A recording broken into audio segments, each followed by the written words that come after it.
Hello viewers, welcome to Study Mania once again. आज हम आए हैं दिल्ली के रोहिणी कोर्ट में। आज हम आपको मिलवाएंगे एक अपने खास मेहमान से। तो चलिए बिना किसी देरी के चलते हैं अंदर।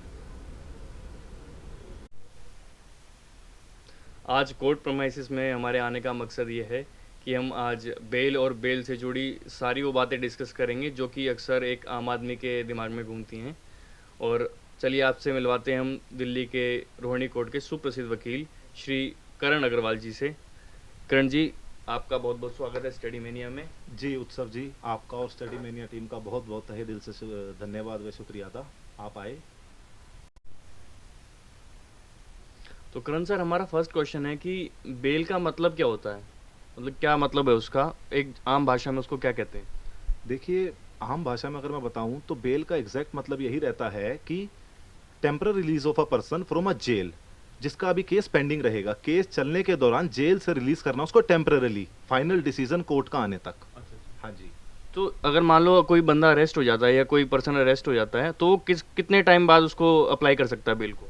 देखिए जी, हमारे कानून के अंतर्गत सीआरपीसी है, अदर एक्ट्स हैं, अदर कोर्ट्स हैं, उनमें कहीं भी स्पेसिफिक कोई टाइम डिफाइन नहीं कर रखा है इसके लिए कि कब वो अप्लाई करता है। वो केस टू केस वेरी करता है कि आप किस टाइप के केस में, किस नेचर ऑफ ऑफेंस के अंदर आप अरेस्ट हुए हो।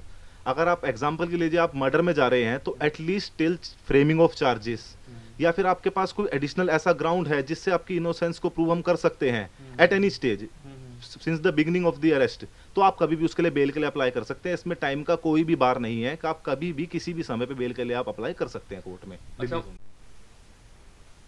तो सर जैसे आपने बताया कि इसका कोई टाइमिंग नहीं होता, तो इसमें कोई भी 7 डेज या 10 डेज ऐसा कोई भी टाइम स्पेंड नहीं इसमें? नहीं, इसमें कोई भी टाइम स्पेन नहीं है। हमारे कानून के किसी भी प्रोविजन में, किसी भी एक्ट के तहत कहीं भी टाइम का कोई बार नहीं है। डे वन से लेके टिल फाइनल जजमेंट तक आप किसी भी समय, किसी भी वक्त बेल के लिए आप कोर्ट में अर्जी दाखिल कर सकते हैं। इसके लिए कोई भी आपके लिए टाइम बार नहीं है।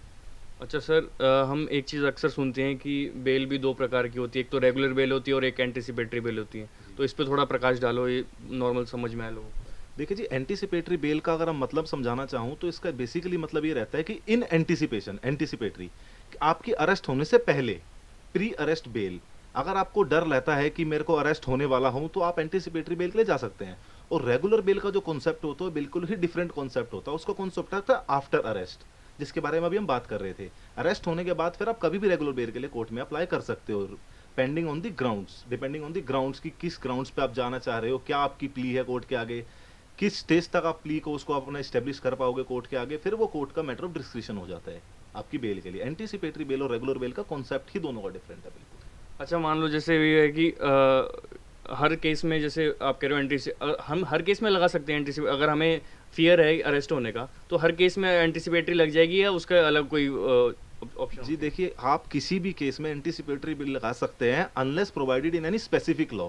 अगर कोई स्पेसिफिक लॉ है जिसमें एंटीसिपेटरी लाई ही नहीं करती है, देखिए वो तो एक सेपरेट थिंग हो जाती है। नहीं तो आप किसी भी ऑफेंस में अपने इंडियन पेनल कोड में, और कोई भी एक्ट हो गया, आप प्रिवेंशन ऑफ करप्शन एक्ट हो गया, अदर कोई भी एक्ट हो गया, आप उसमें किसी भी एंटीसिपेटरी बिल के लिए अप्लाई कर सकते हैं अनटिल एंड अनलेस किसी स्पेसिफिक लॉ में आपको जो है उसका बार बना रखा है।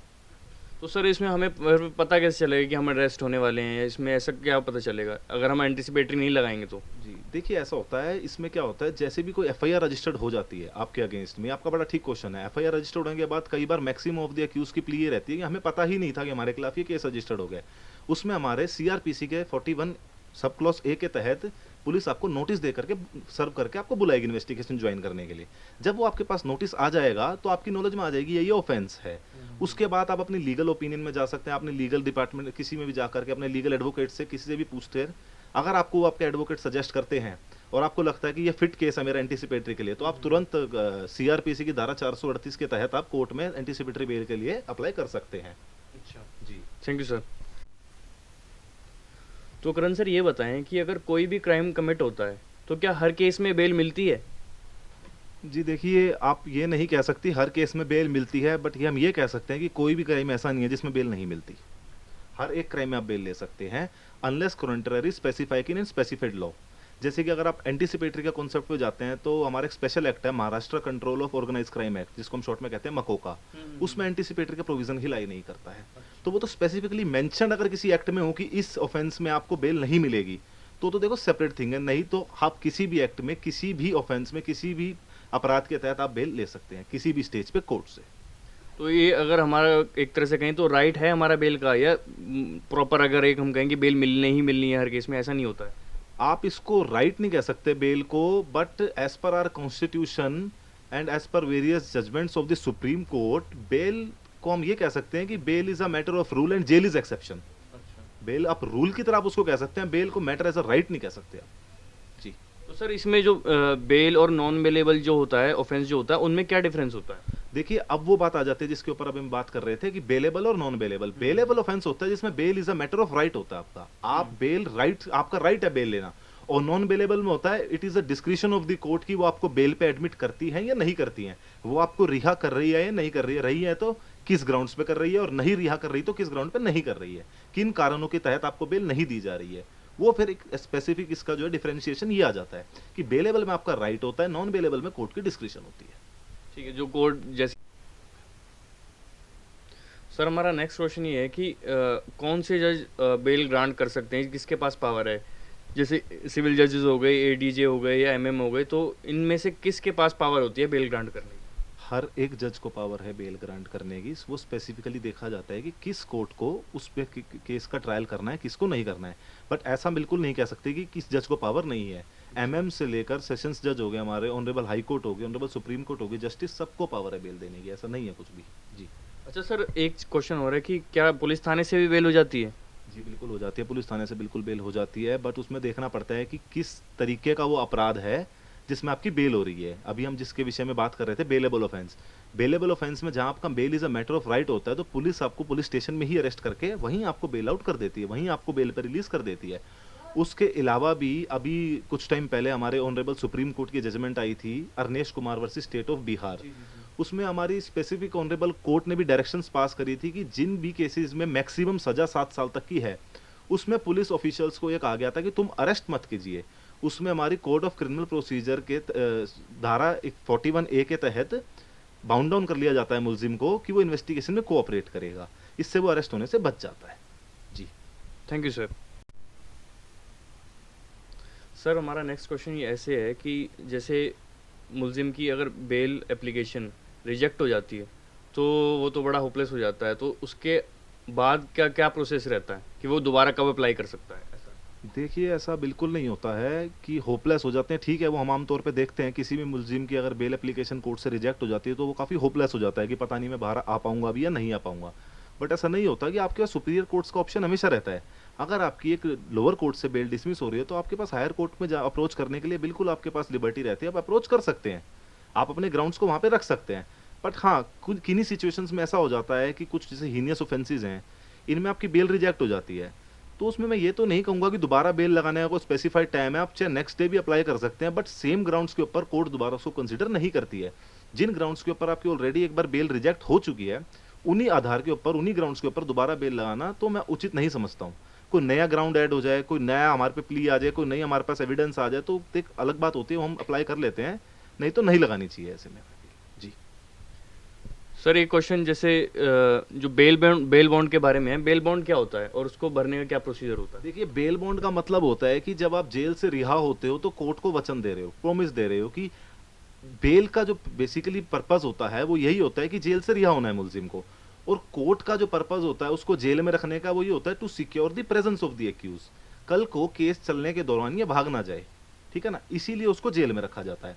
बट जब बेल की बात आती है, बेल पे रिहा किया जाता है, तो कोर्ट से उसको बेल बॉन्ड्स फर्निश करने पड़ते हैं, और समटाइम्स क्या most of the times cases में कोर्ट उस पर कंडीशंस भी कुछ पुट करती हैं कि आप इतने रुपए का बेल बॉन्ड करेंगे और एक जमानती साथ में देंगे। तो एक बेल बॉन्ड होता है जिसको हम कहते हैं फॉर्म नंबर 45, उसकी फॉर्म में उसको फिलअप किया जाता है, उसमें सर्टेन कंडीशंस रखी जाती हैं कि आप जो है हर तारीख पे हर एक दिन हम अपना कोर्ट में अटेंड करेंगे, और उसमें जमानती की भी अपनी एक ऑब्लिगेशन होती है, कोर्ट से बॉन्ड करता है जमानती भी कोर्ट को कि इन केस अगर ये मुलजिम कोर्ट में अपील नहीं होएगा तो मेरी जिम्मेदारी है, मैं इसको ला करके कोर्ट में पेश करवाऊंगा। और जमानत का जब ऑर्डर होता है, उस ऑर्डर में भी कोर्ट लिखती है एग्जाम्पल के तौर पे कि 20,000 की बेल, 30,000 की बेल या 50,000 की बेल, उतने रुपए का बॉन्ड वो श्योरिटी देता है। इन केस अगर श्योरिटी भी अगर उसको प्रोड्यूस नहीं कर पाता है लेटर ऑन स्टेज पे, तो जो है कोर्ट फिर 50,000 रुपये फॉरफिट करेगी जमानती के, जिसको हम श्योरिटी कहते हैं जी। सर अब एंड में हम बेल हमारे क्वेश्चन तो हो गए हैं कंप्लीट। अगर एंड में आप कुछ बेल से रिगार्डिंग कंक्लूडिंग आप रिमार्क्स देना चाहो तो। देखिए, बेल के रिगार्डिंग मैं अगर आपको रिमार्क्स देना चाहूँ तो ये बड़ा एक सिंपल सा क्वेश्चन है, ये हमारे पार्ट ऑफ जुडिशियल सिस्टम है बेल। बट बेल को और बरी या सज़ा को कभी भी हमें कोरिलेट नहीं करना चाहिए। बेल आपको जब भी लगता है आप अपनी एक्यूजेशन को कोर्ट में इस्टेब्लिश कर सकते हैं, या किसी भी स्टेज पे आप कोर्ट को ये दिखा देते हैं, बिगनिंग में, इनिशियल स्टेज पे, during the trial, after the evidence. कई केसेस में ऐसा भी होता है कि एविडेंस चलने के दौरान हम बाद में बेल लगा लेते हैं कि जो प्रोसिक्यूशन, जो पुलिस डिपार्टमेंट जो हमारे खिलाफ इन्वेस्टिगेशन करके लाई है, उस केस को गवाह जो है उसको सपोर्ट नहीं कर पा रहे हैं केस को, तो हम उसमें बेल अप्लाई कर सकते हैं कि जो पुलिस ने हमारे खिलाफ केस बनाया है, जो प्रोसिक्यूशन हमारे अगेंस्ट चल रही है, वो कंक्लूड नहीं हुई है properly.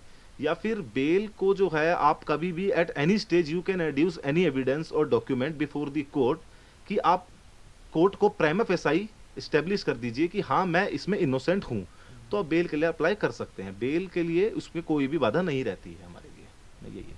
Thank you very much sir.